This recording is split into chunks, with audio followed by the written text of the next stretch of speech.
स्वागत है आप सभी का एक बार फिर से आपके अपने चैनल एमिशन पर। दोस्तों, एक ऐसा सवाल है जो हम सभी अपनी जिंदगी में कभी ना कभी अपने आप से जरूर पूछते हैं, और वो सवाल है कि हमारी जिंदगी हमारे कर्मों से चलती है या हमारे भाग्य से चलती है। अगर ये बात सच है कि जो भाग्य में लिखा है वो होना ही है, तो फिर कर्म करने की क्या जरूरत है। और दूसरी तरफ अगर आपके कर्मों से ही आपका भाग्य बनता है, मतलब कि अगर आपको कुछ भी अगर चाहिए जिंदगी में तो आपको कर्म करना ही पड़ेगा, फिर ऐसा क्यों है कि एक मजदूर जो कड़ी मेहनत करता है वो 2 वक्त की रोटी भी सही से नहीं कमा पाता है। तो दोस्तों, आज हम इसी सवाल का जवाब जो है एक बहुत ही खूबसूरत कहानी के जरिए ढूंढने की कोशिश करेंगे। तो आप इस कहानी को अंत तक जरूर सुनना, और हाँ, अगर आपको कहानी अच्छी लगे तो हमारे चैनल को सब्सक्राइब जरूर कर देना, और कमेंट बॉक्स में हमें जरूर बताना कि आप कर्म पे विश्वास रखते हो या भाग्य पे विश्वास रखते हो। तो चलिए कहानी की शुरुआत करते हैं। तो एक बार की बात है, नारद जी श्री हरि के पास आए और कहने लगे कि हे भगवान, आपकी बनाई इस दुनिया में ये क्या हो रहा है। आप तो कहते हैं कि जो अच्छा कर्म करता है उसका हमेशा अच्छा होता है, और जो बुरा कर्म करता है उसका हमेशा बुरा होता है, उसको उसका दंड मिलता है। लेकिन प्रभु, मैंने कुछ ऐसे दृश्य देखे हैं जो मुझे बहुत विचलित कर रहे हैं, मुझे बहुत परेशान कर रहे हैं कि जो आपने कहा है वैसा नहीं है। तो श्री हरि जी मंद मंद मुस्कुराए और कहने लगे कि हे नारद, ऐसा नहीं है। फिर भी तुम मुझे ऐसा वाक्य बताओ जिससे तुम्हें ये लगा कि जिसने अच्छा कर्म किया है उसको उसका परिणाम नहीं मिला, और जिसने बुरा कर्म किया है उसे उसका परिणाम नहीं मिला। तो नारद जी ने कहा कि हे प्रभु, मैंने देखा कि एक चोर चोरी करके भाग रहा था, तो गांव के बहुत से लोग उसके पीछे भाग रहे थे। चोर भागता भागता जंगल की तरफ चला गया, तो जंगल में एक गाय जो है वो दलदल में फंसी हुई थी, और चोर जिस रास्ते से भाग रहा था उस रास्ते में वही दलदल था। जब चोर भाग रहा था तो उसने देखा कि उस दलदल में गाय फंसी है, तो उसने उस गाय की मदद नहीं की, उल्टा उस गाय के ऊपर चढ़कर उसने उस दलदल को पार कर लिया और गाय को वहीं मरने के लिए छोड़ दिया। और प्रभु, मैंने आगे देखा कि वो चोर जैसे जैसे जंगल में आगे बढ़ता गया, गांव वालों ने उसका पीछा करना छोड़ दिया। और रास्ते में उस चोर को एक गठरी मिली, तो उसने जब वो गठरी खोलकर देखी तो उस गठरी में सोने चांदी के बहुत से गहने पड़े थे।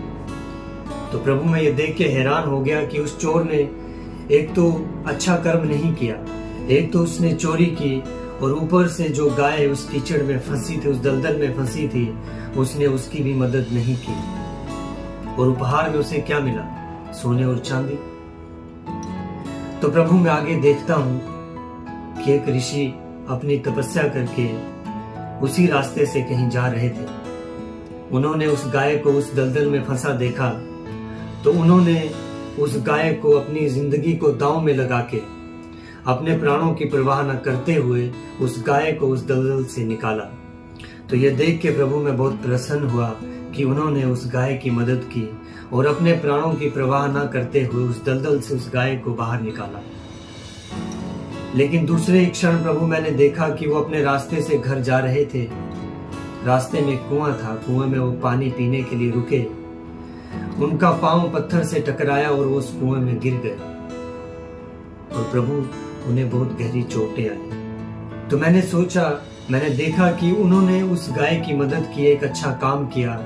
वो भजन कीर्तन भी कर रहे थे, पूजा पाठ भी कर रहे थे, उसके बावजूद भी उनके साथ इतना बुरा क्यों हुआ?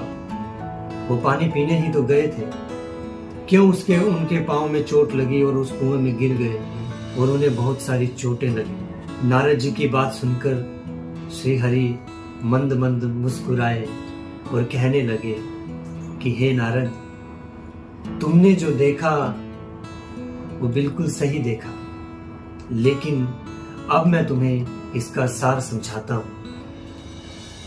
क्या तुम्हें पता है, जो चोर था उसके जो पुराने कर्म थे, उन कर्मों के बदले में उसे इस जन्म में सोने का महल मिलना था, ऐशो आराम मिलना था। लेकिन इस जन्म में उसने अपने कर्मों को खराब कर लिया। उसने चोरी जैसी गंदी आदतों को पाला और साथ ही साथ जिसकी मदद करनी चाहिए थी उसने उसकी मदद नहीं की। जैसे कि तुमने बताया कि उसने उस गाय को अपना सहारा बनाकर उस दलदल को पार किया। उसी का परिणाम था कि जो उसे सोने का महल मिलना था वो महज चंद चांदी के सिक्कों में और चंद चांदी के सोने के सिक्कों में बदल गया। और क्या तुम जानते हो कि वो खुशी उसके लिए सिर्फ क्षण भर के लिए थी। कुछ दिनों के बाद वो पकड़ा गया और उसे बहुत कड़ी से कड़ी सजा भी मिली। तो उसके भाग्य में तो बहुत कुछ लिखा था, लेकिन उसके कर्मों ने उसके भाग्य को बदल दिया। दूसरी तरफ जिन ऋषि की तुमने बात करी नारद, पुराने कर्मों के अनुसार इस जन्म में उनकी अकाल मृत्यु लिखी थी, लेकिन उनके अच्छे कर्मों ने, पूजा पाठ ने, भक्ति ने, लोगों की मदद ने, जैसे कि आपने मुझे बताया कि उन्होंने गाय की मदद की अपनी प्राणों की परवाह न करते हुए, उसकी वजह से जो उनकी अकाल मृत्यु थी वो टल गई और अकाल मृत्यु वो महज सिर्फ कुछ चंद चोटों में बदल गई। तो इसी तरह नारद, आपके जो कर्म हैं वो आपके भाग्य को बदल सकते हैं। ये बात सत्य है कि जो आपके भाग्य में लिखा है वो आपको मिलेगा, लेकिन वो तब मिलेगा जब आप अपने कर्मों को अच्छा करोगे और अपने कर्मों के साथ उस भाग्य तक आप पहुंचोगे। नारद जी ने श्रीहरि की बात सुनी और अब उन्हें ये समझ आ गया कि कर्म और भाग्य का आपस में क्या रिश्ता है। उन्होंने प्रभु को प्रणाम किया और नारायण नारायण कहते हुए वो चले गए। तो दोस्तों, आपने ये कहानी सुनी और मैं आशा करूंगा कि आपको ये कहानी अच्छी लगी होगी और आपको कर्म और भाग्य के बीच का जो संबंध है वो समझ आया होगा। आपका भाग्य आपको कब दिखता है? जब आप सफल होते हैं। जब आपको कोई सफलता मिलती है तो हर कोई कहता है कि वाह क्या बात है, इसका तो नसीब बहुत अच्छा है, इसका भाग्य बहुत अच्छा है। लेकिन दोस्तों, उस भाग्य को बनाने के पीछे जो कर्म है, जो मेहनत है, वो सभी को नहीं दिखती। इसलिए आपके कर्म जो है वो आपके भाग्य को बदल सकते हैं। इसलिए अपने कर्मों पे ध्यान दीजिए, अपने कर्मों को महान बनाइए। अगर आपके कर्म अच्छे होंगे तो आपका भाग्य अपने आप बहुत अच्छा होगा और आप जिंदगी में वो सब कर पाएंगे जो आपके भाग्य में लिखा है और जो आपके कर्म आपका भाग्य बनाएंगे। तो इसी कहानी के साथ आपसे अलविदा लेते हैं। हमारे चैनल को सब्सक्राइब जरूर कर दीजिएगा ताकि हम आपके लिए इस तरह की मोटिवेशनल कहानियां लेकर आते रहें। नमस्कार।